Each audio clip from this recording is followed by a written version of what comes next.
एक बार की बात है, स्वरों में एक स्वर था अंग, जिसे अनुस्वार भी कहकर पुकारा जाता था। इसकी पहचान एक गोल बिंदी से होती थी, जो उसकी स्टैंडिंग लाइन के ठीक ऊपर लगी होती थी। इस बिंदी के कारण इसे अंग या अनुस्वार के नाम से जाना जाने लगा। अंग बिंदियां बेचने का काम करता था। एक दिन वह घूमते घूमते व्यंजनों के नगर में बिंदियां बेचने चला गया। बिंदियां ले लो, बिंदियां, बिंदियां। यह आवाज़ सुनकर व्यंजनों के घर से सबसे पहले च वर्ण बाहर आया। उसने उसे रोककर कहा, अरे अंग, मुझे बिंदी दे दो ना। अंग उसे अपनी टोकरी में से एक बिंदी देते हुए कहता है कि इस बिंदी की यह खासियत है कि जब तुम इसे अपनी स्टैंडिंग लाइन के थोड़ा ऊपर लगाओगे तो यह तुम्हारे उच्चारण के साथ अंग की भी आवाज़ देगी, और यह आवाज़ नाक से होती हुई निकलती है। च जल्दी से उस बिंदी को अपने ऊपर इस तरह लगाता है, पर च में से तो कोई आवाज़ नहीं आती। च तो च ही रहता है। फिर अंग च को बताता है कि च, तुमने कुछ लोगों को देखा है, वे अपनी नाक के थोड़ा ऊपर बिंदी लगाते हैं, तभी तो वह सुंदर लगते हैं।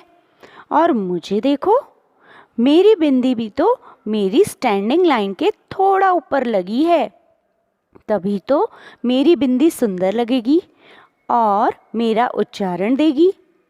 च, तुमने अपनी बिंदी गलत जगह लगाई है। तब च को समझ आ जाता है। फिर च बिंदी को अपनी स्टैंडिंग लाइन के ना तो बहुत ऊपर लगाता है और ना ही बहुत नीचे लगाता है।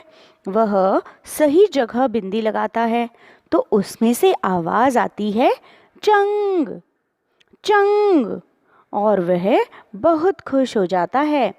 फिर कहता है, देखो, मैं बिंदी लगाते ही च से चंग बन गया, मेरा उच्चारण चंग हो गया।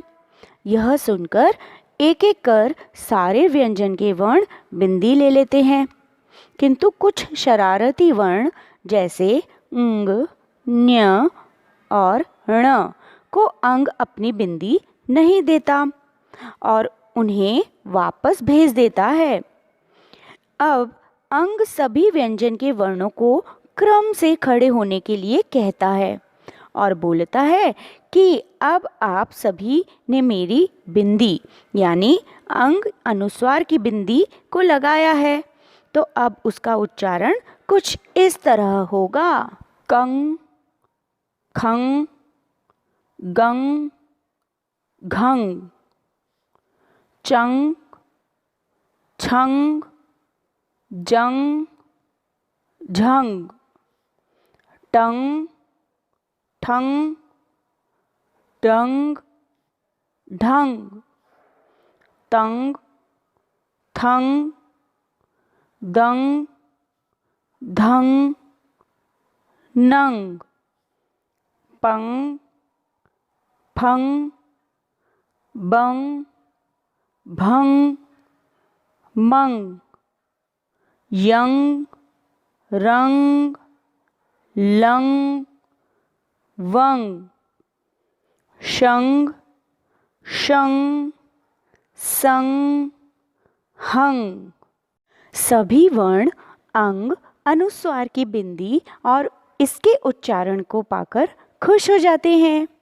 अब अंग कहता है, सुनो व्यंजन के वर्णों, मेरे भाई के पास एक चंद्र बिंदु वाली बिंदी भी है, जिसे मैं अगली बार तुम्हारे पास भेजूंगा। उस चंद्र बिंदु की बिंदी को तुम अपने ऊपर लगाओगे तो तुम्हारा उच्चारण बदल जाएगा। यह सुनकर सभी व्यंजन के वर्ण और खुश हो जाते हैं।